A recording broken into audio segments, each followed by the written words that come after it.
नमस्कार, मैं ऋतु शर्मा एक पेरेंट, एक टीचर और एक एडमिनिस्ट्रेटर होने के नाते फेसबुक, व्हाट्सएप पर जो बहस छिड़ी है स्कूल्स को लेकर कि इस स्कूल ने फीस बढ़ा दी, इसको फीस वेव ऑफ कर देनी चाहिए, इस स्कूल ने लूट लिया, इस पर आपसे कुछ बातें करना चाहूँगी।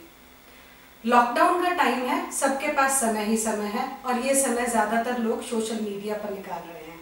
तो मैं भी अपना फेसबुक लेकर बैठी थी। स्क्रॉल करते वक्त देखा कि एक ग्रुप पर डिबेट छिड़ी हुई है।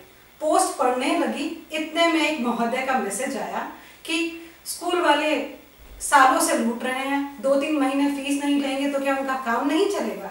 इतने में एक श्रीमती जी ने कमेंट किया, फीस लेना तो दूर की बात, उन्होंने तो ऑनलाइन कक्षाएं शुरू कर दी हैं और एक ऐसा प्लेटफॉर्म बना रहे हैं कि लोगों से फीस ऐंठ सके। अब इतने पर एक एडमिनिस्ट्रेटर, नाम नहीं लेना चाहूंगी, उन्होंने कमेंट किया कि अगर सरकार 134A का फंड दे देती है तो शायद हम अपने कुछ कर्मचारियों को सैलरी दे पाए। ये देखकर सब बहुत निराशाजनक लगा। लॉकडाउन है, ब्रेक लग गया है जिंदगी पर एक तरह से। अब हर बिजनेस, हर सिस्टम एक तरह से इफेक्टेड है और स्कूल और कॉलेज भी इससे अछूते नहीं रहे। स्कूल कॉलेज को एक बिजनेस ही समझिए, जहां पर एक अभिभावक फीस देता है और बदले में उसे अपने बच्चों की शिक्षा मिलती है। अब बदले में अगर उनको क्वालिटी ऑफ एजुकेशन नहीं मिलता है तो लोगों को सवाल उठाना चाहिए और उनको प्रश्नों का उत्तर मिलेगा। क्यों? क्योंकि स्कूल इसका जवाबदेह है।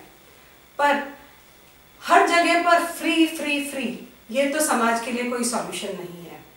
अब स्कूल है, एक बिजनेस है, न जाने कितने लोगों को वहां से रोजगार मिलता है। डायरेक्ट एम्प्लॉयमेंट की बात करूं तो teachers, account department, HR department, बस के ड्राइवर्स, कंडक्टर्स, हेल्पर्स, ये तो हुआ डायरेक्ट एम्प्लॉयमेंट। इनडायरेक्ट एम्प्लॉयमेंट की बात करूं तो बुक वेंडर्स हैं, उनके नीचे काम करने वाले, यूनिफॉर्म वेंडर्स हैं, उनके नीचे काम करने वाले, इतने लोगों को रोजगार मिल रहा है। तो अगर एक अभिभावक के 1 या 2 बच्चे की फीस देने से इतने लोगों का घर चल रहा है तो मुझे तो नहीं लगता इसमें कोई बुराई है।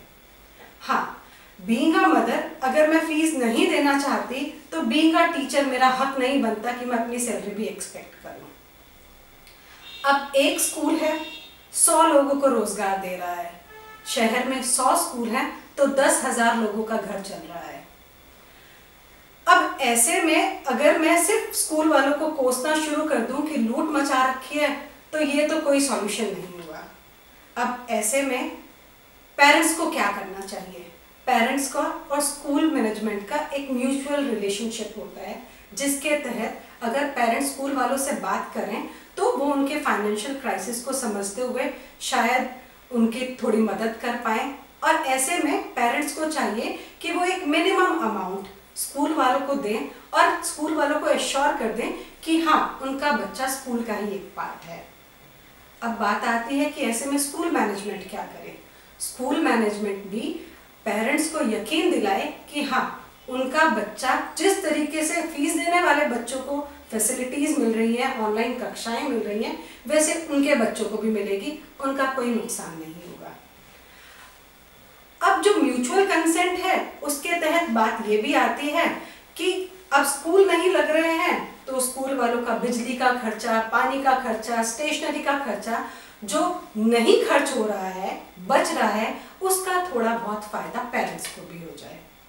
तो अब यहाँ पर बात है कि लॉकडाउन के क्राइसिस के चलते हमें घबराना नहीं है, बल्कि एक साथ खड़े रहकर थोड़ा संयम बरतना है।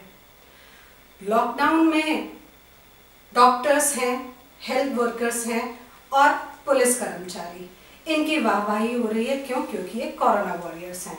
बिल्कुल ठीक बात है, मिलना भी चाहिए, उनकी मेहनत का फल है। अब बात यहाँ पर यह है कि क्या टीचर्स हमारे जो हैं वो इसमें मेहनत नहीं कर रहे हैं? जी हाँ, वो बराबर की मेहनत कर रहे हैं। तो ऐसे में मेरे लिए तो उन लोगों के साथ साथ टीचर्स भी कोरोना वॉरियर्स हैं, जो कि अपना डाटा नेट खर्च करते हुए बच्चों के लिए ऑनलाइन क्लासेस दे रही हैं, बच्चों के लिए असाइनमेंट्स तैयार कर रही हैं। क्यों? क्योंकि बच्चों का नुकसान ना हो। तो हेड्स ऑफ टू देम। अब इस सब जो भी जितनी भी डिबेट चल रही है, जितनी भी बहस चल रही है, जितने भी लोग इस पर राजनीति खेल रहे हैं, उनके लिए मैं सिर्फ ये कहना चाहूँगी कि don't go for debates, go for solutions. और अगर आप मेरी बात से सहमत हैं तो नीचे दिए गए YouTube लिंक पर अपने कमेंट्स और जो भी आपकी प्रतिक्रिया है ज़रूर दीजिएगा। धन्यवाद।